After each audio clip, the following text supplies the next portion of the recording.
Pasadas las 10 de la mañana en toda la República Argentina y hemos venido hablando a lo largo del 2024 eh, de lo poco que hay de este 2025 sobre las obstrucciones de vínculo, ¿no? Esas separaciones conflictivas donde los niños quedan inmersos de los problemas entre adultos.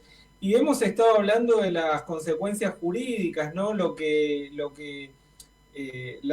falta y la normativa que hay tanto a nivel nacional como internacional y que tampoco se cumple, ¿no? Pareciera que por la sana crítica cada uno hace lo que quiere, plazos eternos, no aplican la ley, pero hay algo mucho más perjudicial en esta situación y tiene que ver con los efectos, ¿no? Estos efectos nocivos que producen en esos niños, que hoy son niños, adolescentes, y mañana son adultos, ¿no? Son quienes van a conducir los destinos de la sociedad, son quienes van a ser padres, abuelos, y esos niños que hoy están así, ¿no? Que no pueden vincularse con uno de sus progenitores y línea parental extendida, sin causa alguna, ¿no? Sin causa aparente, sin ningún tipo de justificación, solamente por capricho de un adulto en contra del otro, o porque el juez con la sana crítica entendió otra cosa o le pareció que era así, ¿no? ¿Cuáles son las consecuencias? ¿Cuáles son esos efectos nocivos? Hemos hablado con estadísticas, con informes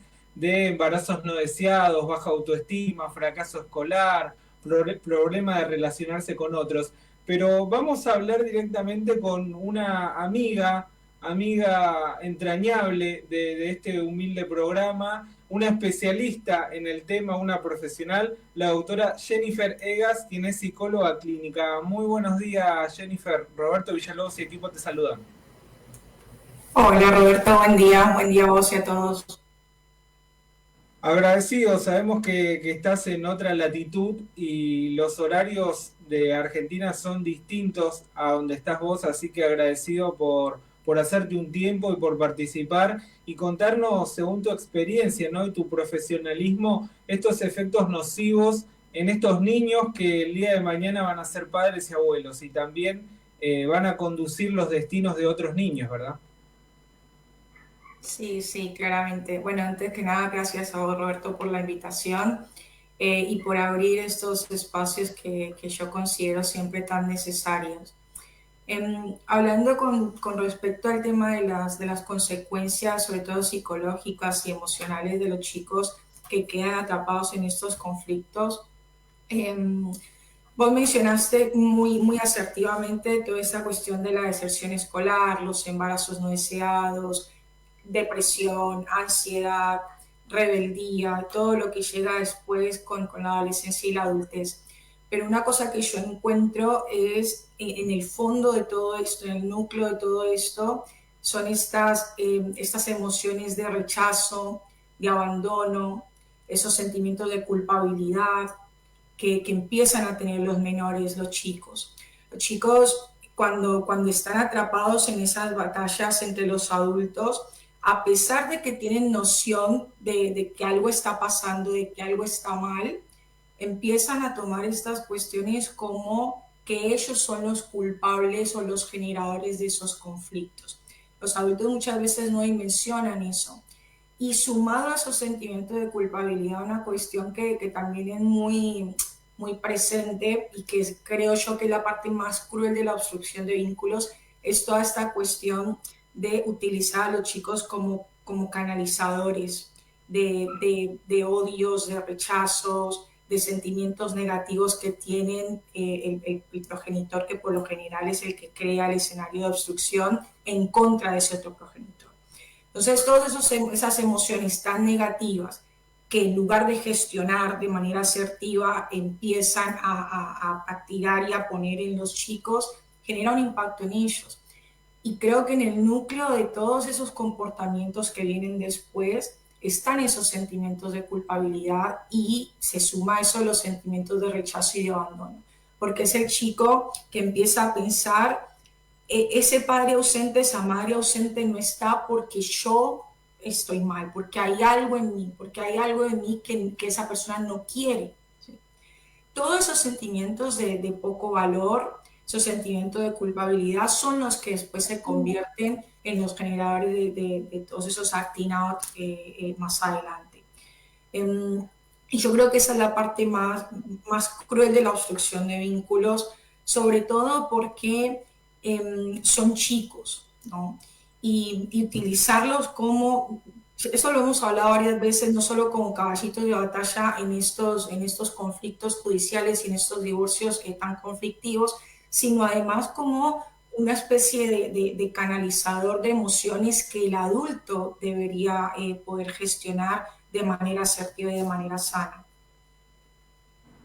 Ahora, crecer obviamente sin la figura materna o paterna trae sus consecuencias. Me gustaría preguntarte si esta persona a tiempo en algún momento puede sanar esa herida o ya hay una parte de sí que está muy afectada y gravemente y lamentablemente trae consecuencias en su vida adulta, ¿no? Y en su desarrollo evolutivo más adelante. Y por otro lado, hemos tenido contacto con diversos adolescentes, ¿no? Y estoy hablando de la forma de obstrucción de vínculo del direccionamiento indebido, donde se le introducen pensamientos negativos o sucesos que nunca existieron en su conciencia a efectos de quebrantar el vínculo afectivo con el progenitor no conviviente, ¿no? Solamente, pura y exclusivamente, hablo de esa forma, que nada tiene que ver con la violencia o abusos o falsas denuncias, nada tiene que ver. O sea, no hay una causa y simplemente por el hecho del odio y del resentimiento en contra del otro progenitor, se le impide al niño vincularse con el otro porque es malo, sin ninguna causa, sin ningún motivo aparente. Vos sabés que hemos consultado a los adolescentes y no hay suceso. O sea, ¿por qué usted no se vinculó con su padre o su madre? No lo recuerdan, ni siquiera pueden hilar una situación para decir, bueno, yo no me vinculé con mi padre o con mi madre por X situación, porque no existe, o sea, no hay una causa aparente, ¿entendés? Es como decir, él es malo, o no sé, si naciste mujer siempre quiso un varón, cosas que no tienen ningún tipo de sustento, o sea, ¿cómo ese niño o ese hoy adolescente puede revertir esta situación? Hay una cuestión, Roberto, antes de responderte, y es esto de, yo les hablaba de los sentimientos de abandono y de rechazo que empiezan a generarse en los chicos. Pero más adelante, y una cosa que yo vengo encontrando mucho, también un poco hablando con adolescentes que han sido víctimas de obstrucción, es esta cuestión de la injusticia. Porque el progenitor obstructor no dimensiona a veces, puede ser que sí, pero qué sé yo, no tienen en cuenta que los chicos crecen y cuando crecen empiezan a tener curiosidad por saber qué pasó. Muchos de esos chicos, en medio de esa curiosidad y en medio de intentar saber qué pasó, se enteran de la realidad y de cómo se dieron las cosas. Y ahí impacta un sentimiento de injusticia, esa nace un sentimiento de injusticia, de esto de haber sido manipulado psicológica y emocionalmente por el otro progenitor. ¿Sí? Perdón, en algunos casos eso no sucede porque incluso es tanto esta introducción de pensamientos negativos en contra del otro, que hasta hay niños, y hago digamos, una conexión directa con la nota anterior, ¿no? Con que hablábamos del derecho a la identidad, de la identidad de una persona. Y acá, en estos casos donde el progenitor de una forma tan exhaustiva le ha introducido pensamientos negativos en contra del otro, hay niños y niñas que hasta se han cambiado el apellido, o sea, han perdido parte de su identidad y no conocen su familia de origen, no conocen sus abuelos, sus padres, o sea, es algo gravísimo, donde hasta directamente le han hecho cambiar el apellido, o sea, y vos imaginate que ese niño que tiene otro apellido, no el que fue dado al momento de nacer y en el que se gestó, hoy adolescente dice yo soy apellido 2 no sé, X, y obviamente no quieren directamente vincularse con el padre o la madre porque para ellos son un monstruo. Entonces, ¿cómo afecta eso en el adolescente de hoy, en el adulto de hoy, cuando tienen tan arraigado ese odio y ese resentimiento a tal punto de turbar ese derecho a la identidad y de ser otra persona directamente? Directamente ya es otra persona, no es la que era. Sí, no, tal cual. Yo te decía un poco esto para, antes de responderte la pregunta puntual, porque sí me parecía como importante traerlo acá. Pero respecto a las consecuencias directas cuando esa manipulación psicológica emocional se ha dado tan profundamente, tiene mucho que ver con no poder, por ejemplo, canalizar o elaborar emociones como el odio, como el rechazo. A ver, un poco hablaba yo de esto cuando les decía, el progenitor que termina generando todo el escenario de obstrucción no dimensiona la gravedad de tomar a los hijos como canalizadores de todas esas emociones tan negativas. Los chicos no es que crecen y esas emociones se desprenden de ellos. Esas emociones quedan ahí. Ese odio, ese rechazo, ese resentimiento queda ahí. En muchos casos, por ejemplo, cuando esto ha sido generado por la madre, cuando el progenitor obstructor ha sido la madre, los chicos o las chicas crecen teniendo un odio general hacia los hombres, por ejemplo. General. O sea, esta cuestión de sentir este rechazo hacia el hombre simplemente por esa cuestión de haber sido el canalizador de la bronca de la madre, en los casos, por ejemplo, de obstrucción donde la madre es la generadora. Hay un trastorno de la identidad porque no está esa otra parte. Nosotros queramos o no, y hoy por hoy entendamos las familias desde el concepto que la entendamos, hay una realidad y es que cuando hay dos familias que ambas quieren formar parte del crecimiento de un chico, de la crianza de un chico, con amor claramente y desde un lugar sano, esas familias tienen que ser habilitadas para poder formar parte de esa crianza. Un chico que crece sin esa otra parte, indefectiblemente va a ver su identidad afectada, indefectiblemente va a haber una parte de ese chico que siempre va a estar preguntándose ese por qué, esa falta, ese hueco.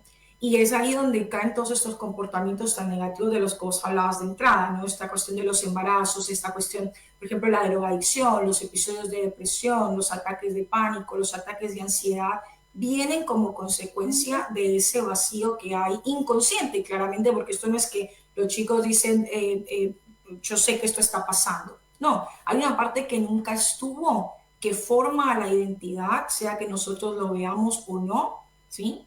Porque ese es otro 50% que necesito para formarme. El otro 50% de un padre o una madre que fue obstruido y toda esa familia, ¿sí? Esos abuelos, esos tíos, esos primos que yo no tuve. Ese cuestionamiento siempre está ahí en forma de vacío, en forma de un hueco que se necesita llenar. Los comportamientos excesivos que vienen después como consecuencia vienen en parte por esta necesidad de llenar ese vacío, sumado a lo que te decía de entrada de esta cuestión de cargar con el odio y con el rechazo y el resentimiento que en algún momento, del que algún momento fueron depositarios.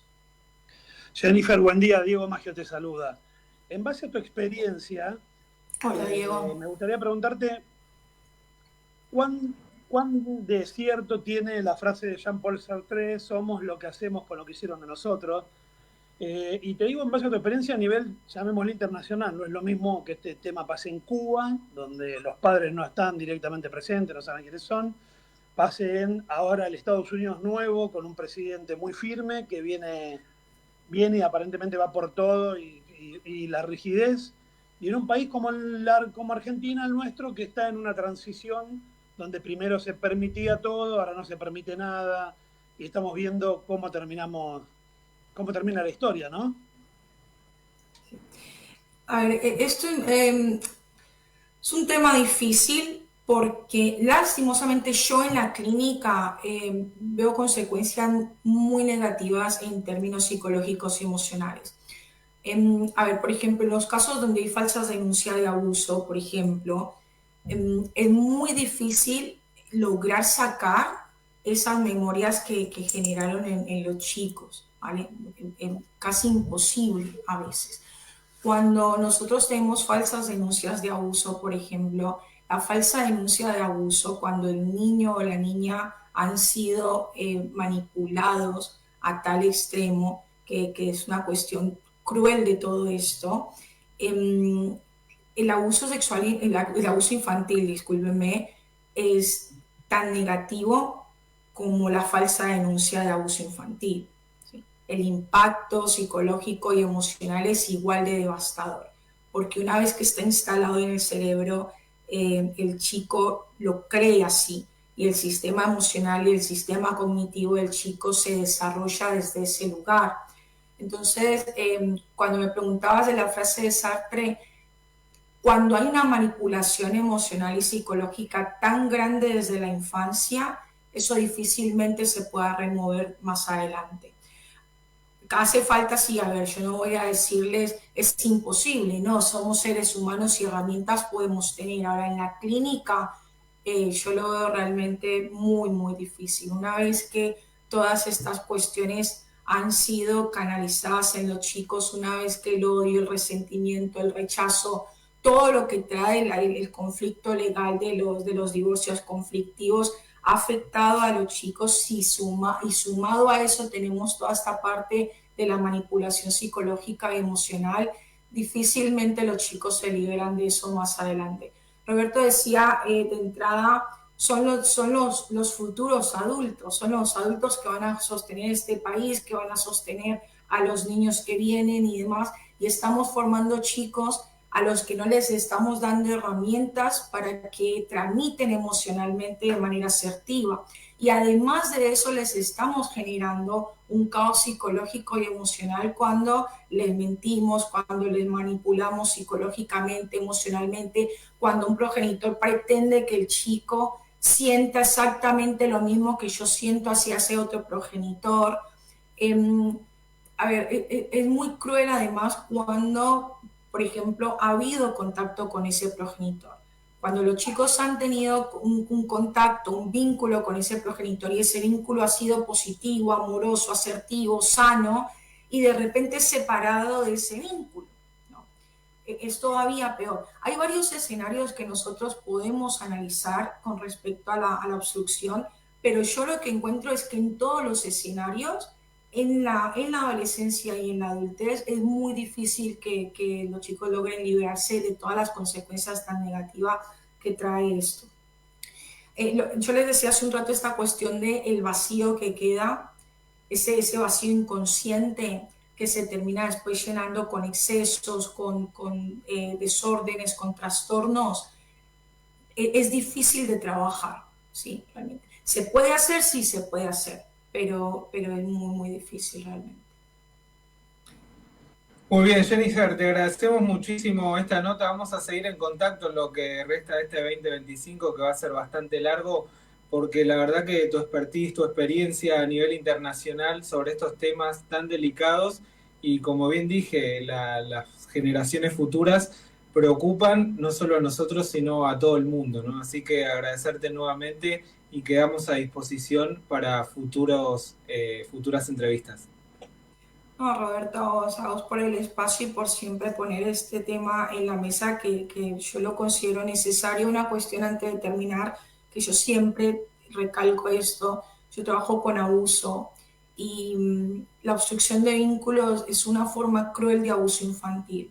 No nos engañemos, el tema de que de pronto otros tipos de abuso estén más expuestos o tengan más presencia o más cámara, no deja por detrás las consecuencias tan negativas que deja la obstrucción de vínculo en los chicos. Las falsas denuncias, por ejemplo, también las falsas denuncias de abuso son tan negativas como las denuncias positivas de abuso. Y es algo que siempre trato de dejar claro porque a veces pareciera que como te comentaba un par de veces, como que tenemos esa cuestión del elefante y la hormiga, ¿no? Y estamos acá como en el lugar de la hormiga, como enfrentándonos a ese elefante gigante, porque tiene más prensa, porque tiene más espacio, porque pareciera que hay más casos y demás. Eso no hace que la obstrucción de vínculos sea menos negativa o tenga menos impacto negativo en los chicos. El impacto es igual de negativo, el daño a largo plazo es igual de negativo, igual de profundo que en todos los casos de abuso infantil.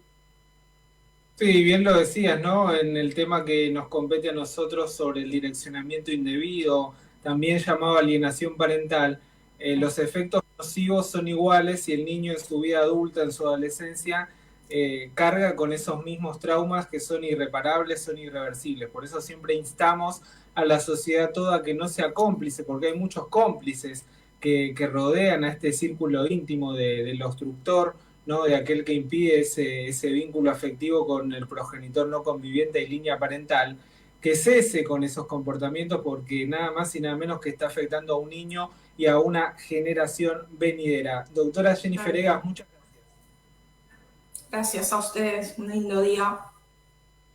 De esta manera pasaba la doctora Jennifer Egas, quien es psicóloga clínica a nivel internacional, especialista en estos temas de niños, niñas y adolescentes, abuso sexual infantil y todas las problemáticas que acarrean en la infancia. Nos vamos a una tanda y tras ella vamos a estar con Víctor Rodríguez analizando los temas más importantes del transporte ícono de la Ciudad Autónoma de Buenos Aires. Ahora sí continuamos de esta manera nuestro programa.